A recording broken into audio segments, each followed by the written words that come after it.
ज्यांच्यामुळं या निवडणुकीत यश आलं ते संजय बाबा कोकाटे, भारतबाबा शिंदे, भारतनाना पाटील, नितीन बापू कापसे, बाळासाहेबजी पाटील, शिवसेनेचे देशमुख साहेब, काँग्रेसचे पाटील साहेब, महाविकास आघाडीचे सर्व घटक पक्षाचे सर्व नेते मंडळी, बाबूतात्या सुर्वे असतील, माढा शहरात जितू दामजाडे, सर्व ज्या नेत्यांनी या निवडणुकीमध्ये मला मोठ्या प्रमाणामध्ये सहकार्य केलं आणि गेल्या अनेक वर्षाचा ज्यांचा संघर्ष सुरू होता त्या ज्योतिताई कुलकर्णींचा आज खऱ्या अर्थानं न्याय मिळाला।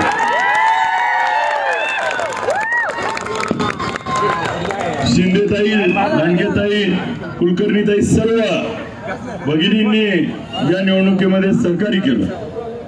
याचबरोबर माढा असेल, पंढरपूर असेल, सर्व विभागातल्या पत्रकार बांधवांनी खूप मोठ्या प्रमाणामध्ये आम्हाला सहकार्य केलं, कव्हरेज दिलं, आम्हाला लोकांपर्यंत पोहोचवण्याचं काम केलं आणि ज्यांच्यामुळे आज मला आमदार म्हणून उभा राहता येतंय ती माझी मायबाप जनता। ज्या मायबाप जनतेनं एका सामान्य कुटुंबातल्या सामान्य पोराच्या पाठीवरती थाप टाकली आणि सर्व नेते मंडळी एकाला बाजूला गेलेले असताना सामान्य जनता मात्र सामान्य पोराच्या पाठीशी उभं राहून शेतकऱ्याच्या पोराला आमदार केलं। ज्या पद्धतीनं आपण सगळेजण बघत होतो, काही जण म्हणले कार्यक्रम घेऊन आमदार होते का, म्हणून दाखवलं।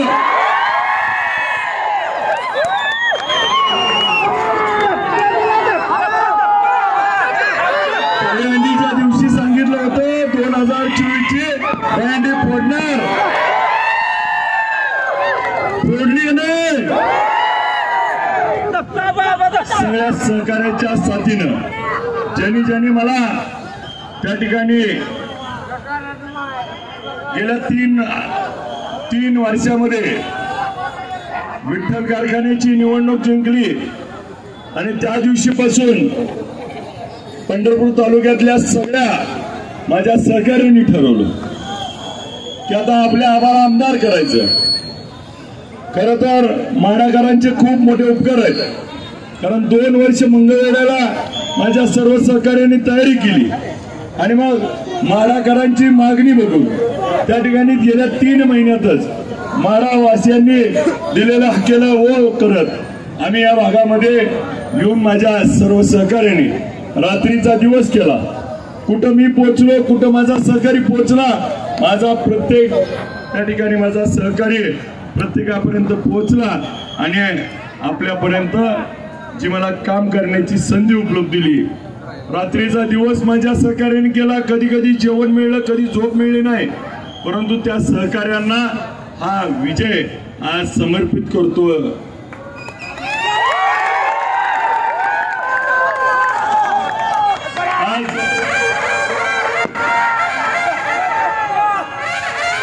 कैलासवासी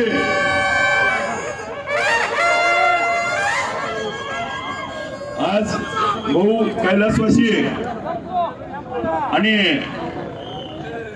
कर्मवीर औदुंबर अण्णा, कर्मवीर औदुंबर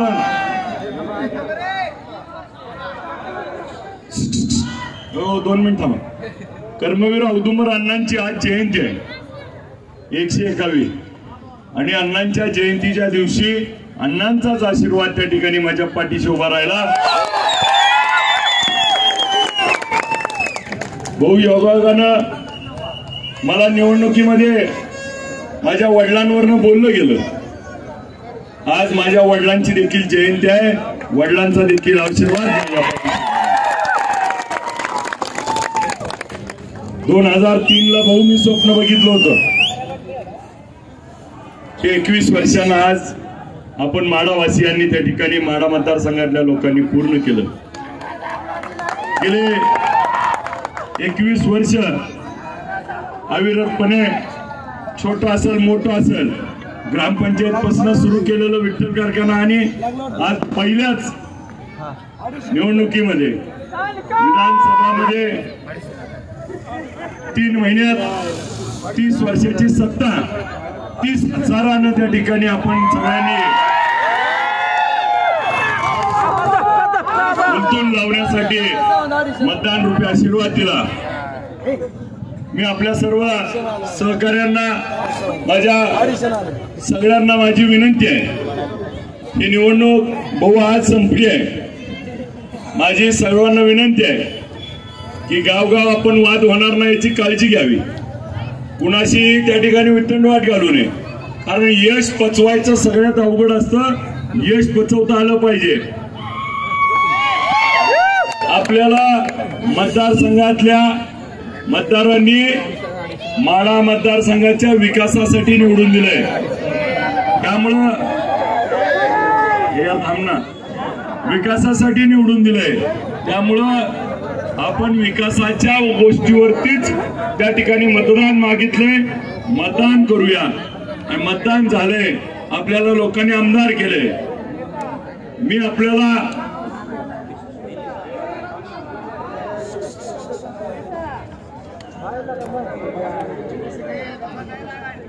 माझे सर्व मतदारांना माझ्या सर्व सहकार्यांना प्रत्येक गावामध्ये गट तट पडलेत।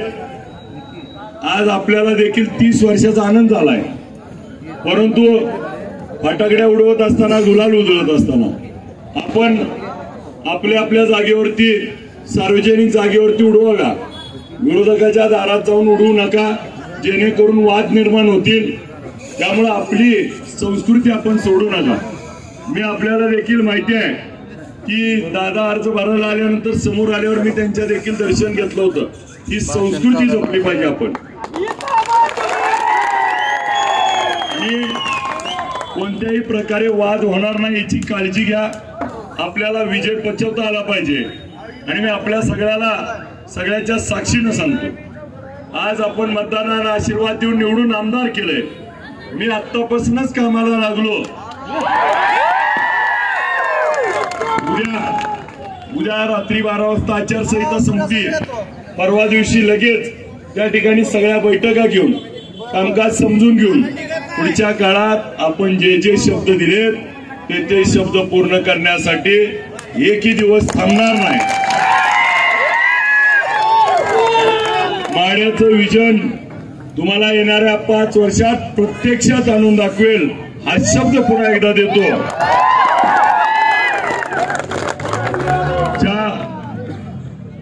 ज्या गावाला पाणी पोचायचंय तो पाणी पोचवायचं असेल, माड्याच्या शहराच्या सर्वांगीण विकासाचा असेल, आणि जे मी आपल्याला विजन म्हणलं विस्तृतमध्ये, मी अधिकीचा वेळ घेत नाही, ते सर्व गोष्टी करण्यासाठी माझ्याकडून कुठेही कमी पडणार नाही। वेळ आली कोणतंही सरकार असेल त्या सरकारच्या दारात जाऊन त्या ठिकाणी विनंती करेल, त्या ठिकाणी आपल्यासाठी वेळ पडली तर त्यांच्या पाया पडेल, पण निधी आणेल।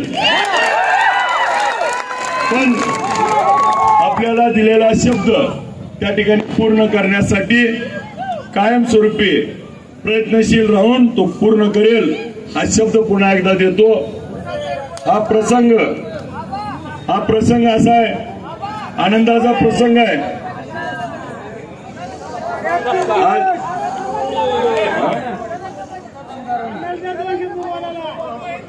आज हा प्रसंग आनंदाचा आहे, आपण आनंद साजरा करू।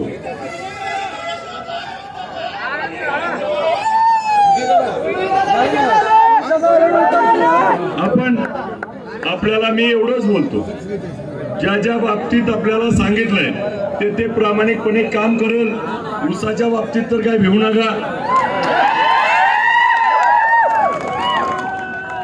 निवडणूक संपली, बहुत सगळे त्या ठिकाणी आजारी पडले, कोण दवाखान्यात होतं, पण मी दुसऱ्या दिवशी मोळी टाकून कारखाना चालू केला आणि आचारसंहितेमुळे मला कार्यक्रमाला जाता येत नव्हतं, तरी मी बाजूला बसून तो कार्यक्रम पार पाडून आज कारखाना चालू झालाय. ऊसाच्या बाबतीत काही काळजी करू नका, यांच्या कुणाच्या दबावाला भिवू नका. जनतेनं ज्या पद्धतीनं विश्वास दिलाय त्या विश्वासानं तुमच्या सोबत राहील. आणि मी आपल्याला एवढीच विनंती करतो की आपण सगळेजण जो माझ्यावरती आशीर्वाद आणि प्रेम दिलंय त्या प्रेमातून आशीर्वादातून कधीही चुकलाही करणार नाही आणि आपल्या सगळ्याला दिलेला शब्द पाळण्यासाठी एकही मिनिट स्वस्त बसणार नाही एवढा शब्द देतो. माझ्या मायबाप जनतेनं ज्या पद्धतीनं मला आशीर्वाद दिलाय त्या सर्वांचं हात जोडून मनापासून आभार मानतो आणि माढावासियांना पिण्याचा पाण्याचा प्रश्न असेल, क्रीडांगणाचा असेल, हे सगळे करण्यासाठी शेतीच्या प्रश्नासाठी आतापासून कामाला लागून काम करेल. आणि जनतेनं 30,000 धक्का दिलाय. मायबाप जनतेनं 30,000 धक्का दिलाय. त्यामुळं मी आपला अधिकीचा वेळ घेत नाही. आपण सगळ्यांनी मला निवडून दिलं, आपल्या सर्वांनी काम करून दाखवण्याची संधी दिली. छत्रपती शिवाजी महाराजांचा अश्वारूढ पुतळा इथं बसवून दाखवून डॉक्टर बाबासाहेब आंबेडकर असतील, महात्मा ज्योतिबा फुले असतील, अहिल्याबाई होळकर असतील, अण्णाभाऊ साठे असतील, ज्या ज्या महापुरुषांचे आपल्याला महापुरुषांचे पुतळे इथं बसून सगळे ऑफिसे आणि सुसज्ज करून आपला विकास सर्वांगीण करण्याच्या दृष्टीनं दिलेला शब्द पाळेल. आपल्या सर्वांचं प्रेम आशीर्वाद असाच राहावा. त्या ठिकाणी कुणालाही कामासाठी पंढरपूरला यायची गरज नाही. मी आठवड्यात 2 दिवस तुमच्यापाशी राहिला आहे. त्याच्यामुळं आणि कार्यालय न्यायचं नाही, माझंच कार्यालय इथं केलंय. त्यामुळं मी आपल्या अविरत सेवेत आहे. आपल्याला कोणतीही काही अडचण आली नक्की एक तुमचा मित्र, भाऊ, मुलगा म्हणून हाक मारा. मी कायम आपल्या सेवेत 5 वर्ष आपला एक सेवेकरी म्हणून राहील एवढी विनंती करतो. आणि मी आपल्या सर्वांना तरुणांना विनंती करतो की खूप वेळ झालेला आहे, तर आता इथून पुढं निघताना डायरेक्ट आपण आता आरणच्या देवाला दर्शनाला निघणार आहे. तर आता आपण सगळ्यांनी आपापल्या गाड्या घेऊन पुढे निघावं आणि ट्रॅफिक मोकळं करावं. ज्याच्याशिवाय पुढे जाता येणार नाही. लवकरात लवकर आपल्याला पुढे निघायचंय. धन्यवाद, धन्यवाद, धन्यवाद.